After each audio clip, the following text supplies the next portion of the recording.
proud of our cabinet, and they're all here today. They all want to be engaged. They all want to help, and so I hope we're going to get into some exchanges going down the line here. I want to thank you all again for being in this important meeting. So thank you, thank you, thank you. And Governor Newsom, you're trying to make us feel bad. Listen to that magnificent background you have over there. And when I'm sitting in here in the White House, God love you. Anyway, it's good to see you all, really. Thank you. For years, the President has received a briefing at the beginning of the hurricane season, looking at the trends that are coming to get a sense of what's coming so that the country can be better prepared. And when I received that briefing this year, I asked for a second briefing that does the same thing, but now we're doing about wildfire season. And we know this is becoming a regular cycle, and we know it's getting worse. In fact, the threat of western wildfires this year is as severe as it's ever been. And I wanted to convene this group of governors, of western state governors, key members of my cabinet, FEMA leadership, and the leadership from utility industries and senior members of our White House team to make sure we're doing everything, and I mean this sincerely, we're doing everything possible to help you prepare for what's coming, and some is already there. The truth is we're playing catch up. This is an area that has been under-resourced, but that's going to change if we have anything to do with it. We can't cut corners when it comes to managing our wildfires or supporting our firefighters. And this briefing is going to be an annual event to make sure we're focusing on preventing fires, the fire threats in the first place, as well as responding when they arise. But right now, we have to act and act fast. We're late in the game here. We're remembering the horrific scenes from last year. Orange skies that look like end of days, smoke and ash that made the air dangerous to breathe, more than 10 million acres burned, billions of dollars in economic damage, families that lost their homes and everything they own, and too many lost lives. And this year, there could be even tougher based on the weather patterns. You know, California and some other places, the drought conditions are twice that's what they were last year. And right now, we're seeing record heat in Portland and across the West. And this year, 21 large uncontained fires were burning. This year, there are 36 that are uncontained and burning.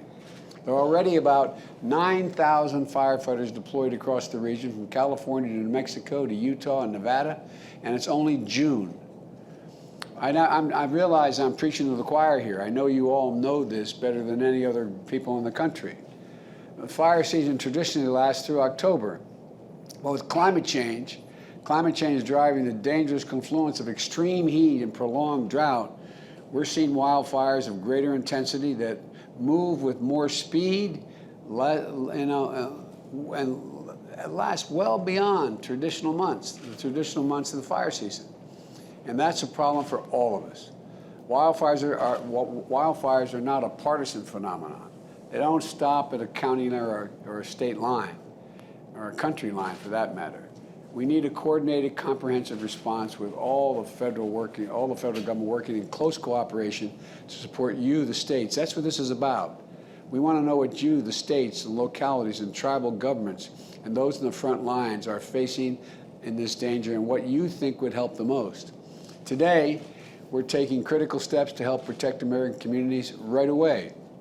First, we're going to make sure that we have enough firefighters on call who are trained, equipped, and ready to respond for all this fire season. And we're going to pay them. The idea these folks are running into anyway, we should pay them. Last week, I learned that some of our federal firefighters are being paid less than $13 an hour. Come on, man, that's unacceptable to me. And I immediately directed my team to take decisive action to fix it. So today we're announcing what I still think is not enough. This year we're going to provide retention incentives that's going to ensure federal wildland fires, our firefighters are making at least $15 an hour, and provide for additional 10% bonuses for those working on the front lines. But a one-time boost is not enough.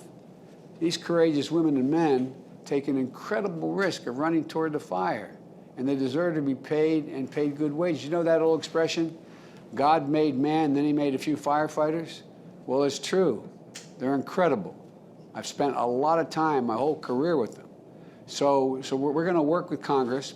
I know many of your senators and representatives have been working hard on this to permanently get federal firefighters a better deal, including improvements in their compensation, their benefits, and their work-life balance.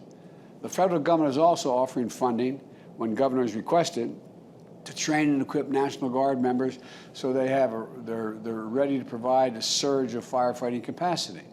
You know, one of the things I learned over the years, being so deeply involved with the firefighters, the only thing that saves a firefighter's life is another firefighter. That's the single most consequential thing. And you know, one of the hardest speeches I've ever had to make, and we've all made difficult speeches, was at the funeral of the 19 Granite Mountain hotshot firefighters when the Prescott, Arizona Fire Department got clobbered. That tragedy happened 8 years ago today. That's the reason I mention it. It's hard to remember of all the costs that firefighters risk when they do their job, and their bravery to step up and do the job. Now, traditionally, federal firefighting has been a seasonal job, but because of the climate change, and I know you all know it, I hope your constituents know it, there is climate change.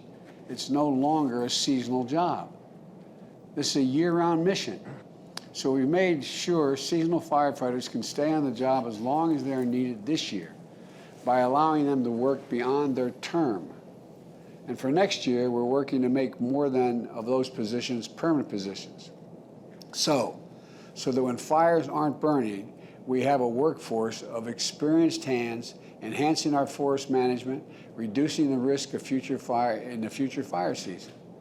Second thing, we are harnessing new tools and technologies to better identify and respond before new fires grow into large, uncontrolled conflagrations. So, for example, the National Oceanic and Atmospheric Administration, NOAA, has satellite technology that is able to see from space when new fires start while they're still small, even as small as the size of your dining room table.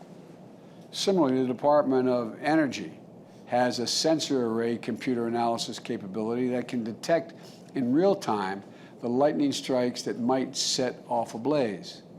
And we're going to use those tools to identify fires that start in remote places and share that information so the firefighters on the ground can respond immediately before fires spread out of control. I know that's not a full answer, but it's real. It will improve things. We're also going to make sure that the people have the information to better protect themselves and their families from smoke and fire risks.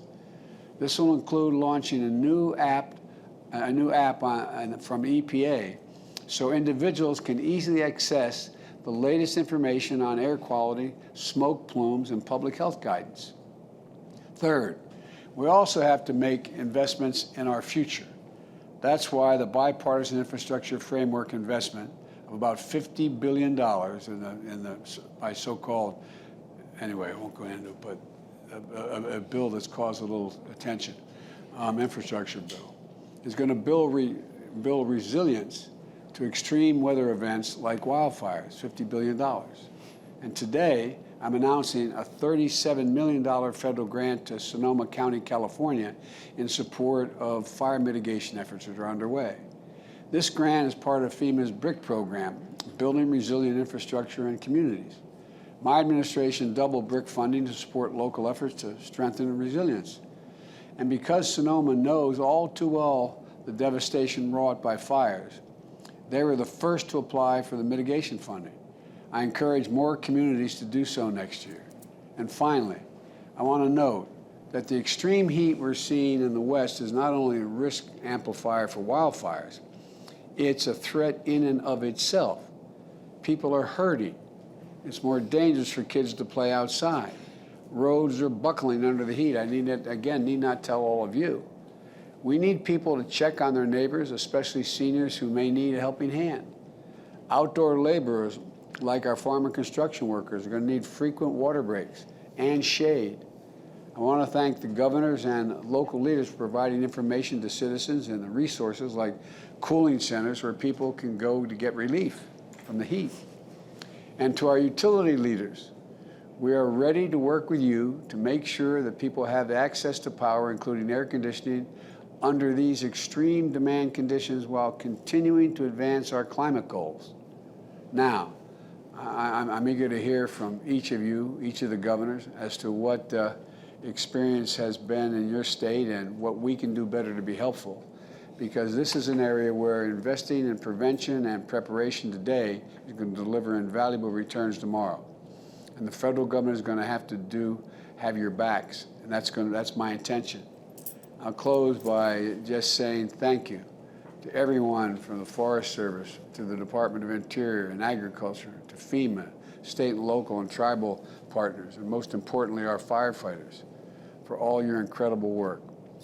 We've asked so much of the firefighters already, and I know you're going to continue to step up. I'm going to ask the Vice President Harris to say a few words, and then we'll move on. Madam Vice President. Thank you, Mr. President. First, I just want to thank the President for prioritizing this for his administration.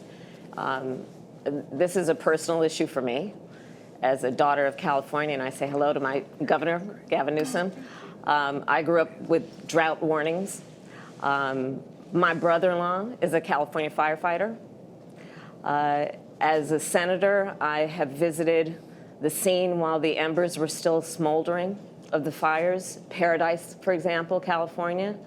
And when I arrived there, a whole community had been wiped out by the fire. The families still hadn't been let back in, but the only thing standing in that community were the chimneys, which looked in that scene like tombstones. The firefighters that were there pointed out to me, if you look at the driveway, it may be a tragic situation if the cars are still in the driveway, because that means the folks didn't get out in time. We have so much work to do on this. My home, our family home, was under an evacuation order in Los Angeles. So I've been in that experience of also saying, look, the most things we can grab that are the most valuable are family photographs. Everything else doesn't matter.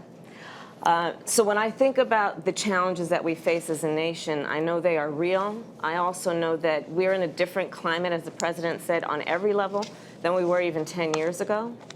And there's a lot of work to do. And part of the leadership of this administration has been to also recognize that the federal government's role in this regard has to be more than just putting out fires. It needs to be obviously supporting our firefighters, especially at the federal level, who are not getting paid enough. But it's also about investing in resilience. It's about investing in adaptation, diversifying water policy in a way we are thinking about the storage of water both above ground and underground. We're thinking about recycling and all that we know is available to us to actually be smarter in terms of the conservation of this diminishing and valuable resource called water. So I want to thank everyone for your leadership, because you all are giving people a sense of confidence while you are trying to bring limited resources to what needs to be addressed in this growing threat of these wildfires. And the bottom line is that, as the President has said, his bipartisan framework for infrastructure is going to address a lot of these challenges, but there is other work to be done. And so I look forward to staying in touch with all of you. And again, thank you for your leadership. Well, thank you. Governor Brown, if you'd be willing, you could give us an overview of what the challenges are you Western governors are facing and what you think we should be doing and can do to help. The floor is yours. Thank you so much, Mr. President and Madam Vice President, for having us here for this incredibly important conversation. As you well know, we Western governors, our states are truly on the front lines when it comes to drought, fires, and our rapidly changing climate. We were talking earlier before you got on. Just this weekend, my state of Oregon experienced 3 consecutive days of record-breaking high temperatures across the Willamette Valley, reaching upwards of 117 degrees. It is unprecedented. And unfortunately, it follows one of the most devastating wildfire seasons in our state's history. Last year, we had more than 2,000 fires that burned over 1 million acres. Entire communities were literally wiped off the map in minutes. We lost 9 lives, more than 4,000 homes, and nearly 2,000 other structures. As you well know, the impact on our communities and our local economies will last for years to come. Oregonians have been through a lot in the last 18 months. We've had 4 federal disaster declarations in my state since April of 2020. But what last year's fire season underscored is that most often those who can least afford the impacts are hurt the most. Our communities of color, our rural and low-income communities were disproportionately impacted. Our disaster preparedness and recovery services must be available to everyone, regardless of the language they speak, the color of their skin, their economic situation, whether they own a home or not, or their immigration status. Everyone impacted by a disaster should be eligible for FEMA assistance, including our undocumented families. It's absolutely the right thing to do. Our local communities are increasingly challenged to respond on their own to the disasters of the scales we are seeing. We've been preparing for this year's fire season by investing millions of dollars, shoring up additional resources and staffing at our Office of Emergency Management, so they then can support our local and our tribal partners. However, Mr. President, Madam Vice President, we still have a number of concerns. It includes whether there will be available wildfire and non-fire federal resources. We know as we're entering this wildfire season, our eastern counterparts are preparing for a very difficult hurricane season. And so we may not be able to rely on other regions to help out this year.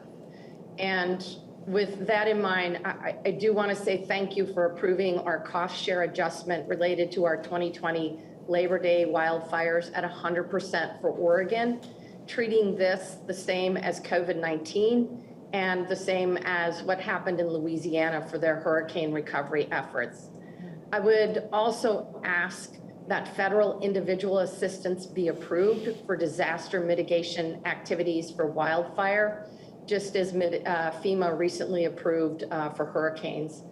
And then finally, and I just have to say gratefully, our Good Neighbor Authority, we have partnered with the federal government over the years to reduce wildfire risk on federal lands through collaborative processes, including prescribed burns, removing dead trees, and underbrush. With the recent passage of our state legislation, we have an opportunity to fund even more of these Good Neighbor Authority projects together. It's a win-win-win. It creates jobs, creates healthy landscapes, and reduces wildfire risk. And we have the dollars to invest now. So we look forward to partnering with you, and we are incredibly grateful, Mr. President, for your leadership. Back over to you. Well, Madam Governor, I'm not being solicitous when I say we're grateful for your leadership. I really mean it. And one of the things that I'd like to ask before we move on is what would you be looking for us to do at the federal level to strengthen this agreement to build off the lessons that, the Good Neighbor Agreement? And is there anything in particular that you've learned from last season that would add to the needs of this season?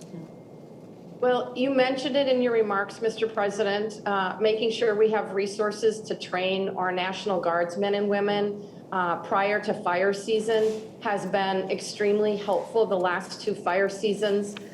This should be universal practice nationwide. It's incredibly helpful. We have relied on our National Guard every step of the way throughout the pandemic, and we certainly rely on them in support activities in firefighting.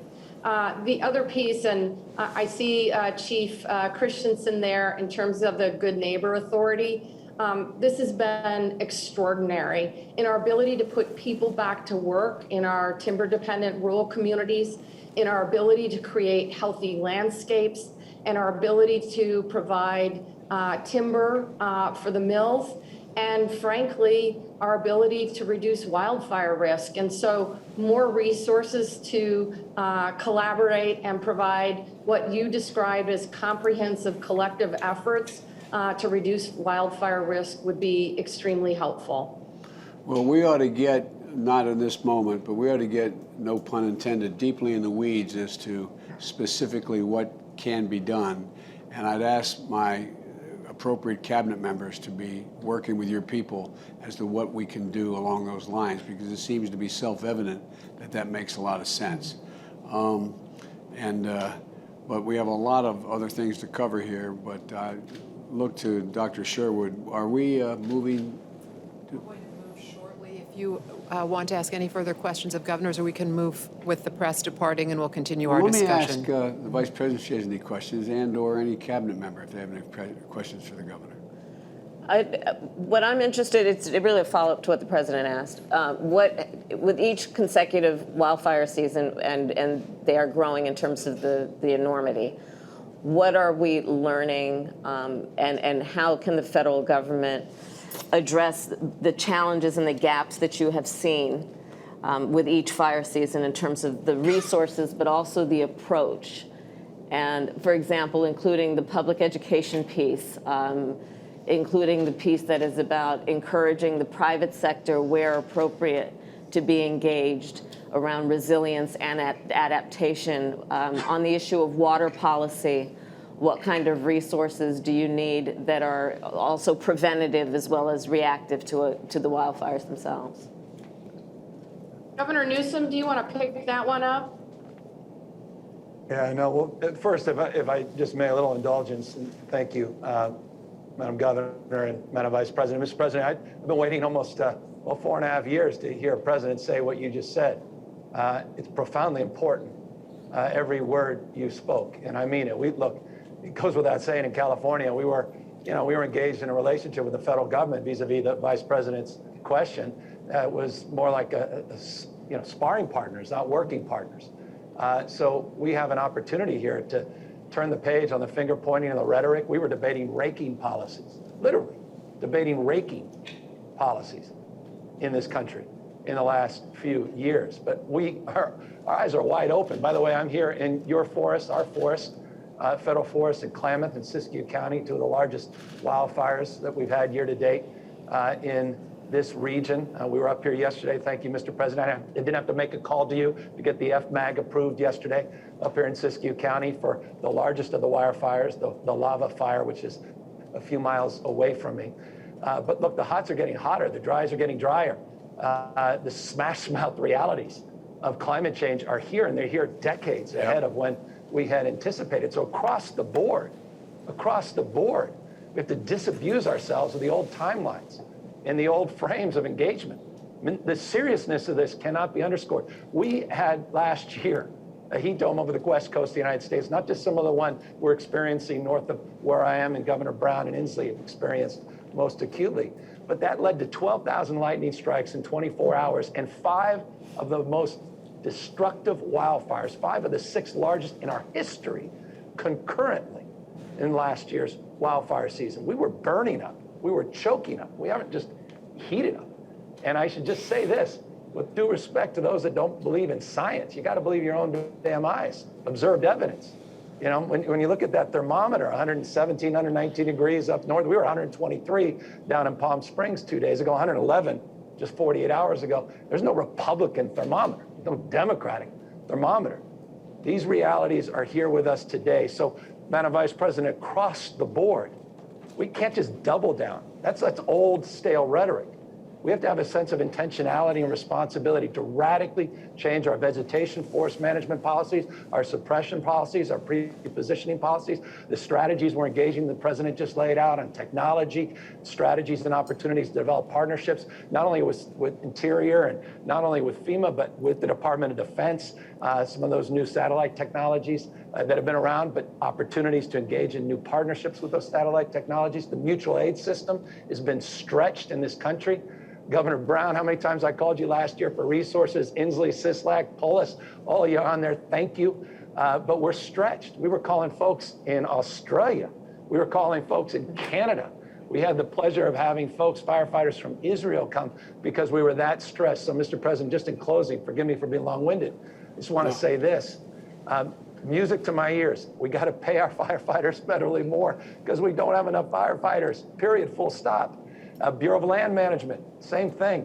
We need to really invest in our human resources and the infrastructure that you have been preaching over the course of the last few weeks, because this is also an incredible economic opportunity to completely transform our economy and to get off of carbon, or at least drive it with a carbon-free engine, and to change the way we produce and consume energy. And so I just want to applaud you, final words, for recognizing not only this moment of urgency situationally, but the sustainable mindset to start thinking anew about how we can reimagine the future and not go back to the 19th century, but truly dominate the future. And your infrastructure program is a big part of that as well. These things are connected.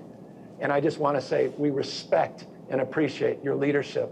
And we're just grateful and humbled that you took the time today to be with all of us. Well, look, Gov, this is, I'm not doing anybody any favor. I just think of, if I were sitting in your seat or Governor Brown's seat, what I'd be, I mean, this is urgent. And one of the things that I have found since becoming president is how often I'm required to call on the National Guard. Yeah. The National Guard. I spent yesterday, or that's not true, 2 days ago, meeting with our military. What they've done is just astounding. I just met with the general who had coordinated probably the largest effort the largest logistical effort in American history, getting all these COVID vaccines out. I mean, think about how we're relying on the military in ways we never, ever, ever anticipated. And now I got my briefing at NOAA on what was going on in hurricane season, and it's you know, and we're looking for the National Guard there too. And so we just have to think differently, like you all have been talking about. And I promise you, when we get down to the nitty-gritty, and a lot of this we're already getting down there, you got to tell us what you need, and we can debate it, we can discuss it. And I think this is, you know, that old overused expression, a wake-up call to the rest of the public who all of a sudden is saying, I've had people say to me when I've been on the road the last month, or less than that, probably the last 3 weeks, oh my God, I didn't think things were really changing that much. I saw those photographs of the reservoirs in California, and oh my God, there's no water? Mm-hmm. Or people saying 117 degrees, and you know, in Portland. So I think this is both, you know, the old expression, we've got to make lemonade out of lemons here. We have a chance to do something that not only deals with the problem today, but allows us to be in a position to move forward, to make and create real good jobs, by the way, generate economic growth in all the process. So thank you, but I can see Dr. Sherwood's looking like, you know, wrap it up, Biden here. But Never, sir. Yeah.